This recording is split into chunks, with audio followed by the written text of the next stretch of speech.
Kalau kita membaca hasil survei per hari ini yang punya popularitas dan elektabilitas tinggi, posisi cawapres khususnya bagi Prabowo Subianto, itu namanya Erick Thohir. Oke. Justru menurut saya ketika muncul nama Gibran disebut oleh sejumlah elit Gerindra, ini kan secara tidak langsung itu menafikan siapa itu Erick Thohir, menafikan Erlangga Hartarto, menafikan Yusril, menafikan Anies Mata, menafikan AHY. Padahal mereka itu adalah ketua umum partai, elit-elit yang saya kira portofolio politiknya mentereng. Oke. Dengan Gibran, pasaran cawapres di Prabowo Subianto itu hilang semuanya.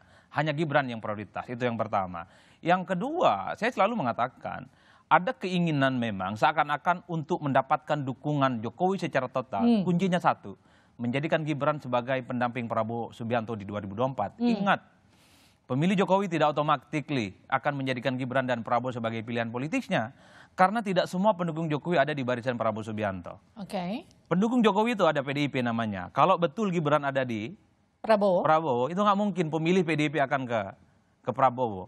Di situ juga ada Nasdem dan PKB. Hakul yakin tidak mungkin akan mendukung Prabowo. Ya, tapi kalau Gibran dan seterusnya.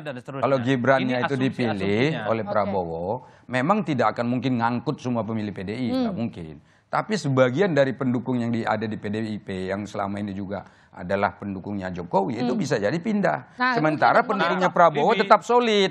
Gitu loh. Jadi kan ada tambahan. Dari gitu loh beberapa maksudnya. survei yang kita punya misalnya, kalau ditanyakan kepada publik, kalau ada endorsement dan dukungan secara terbuka diberikan kepada Ganjar maju Pilpres, Ganjar kalau diasumsikan hari ini 30%, Ganjar itu akan naik sekitar 5%. Jadinya 35%. Begitupun kalau Jokowi mendukung Prabowo Subianto secara terbuka, maka Prabowo kalau kita asumsikan 30, dia akan naik 4%.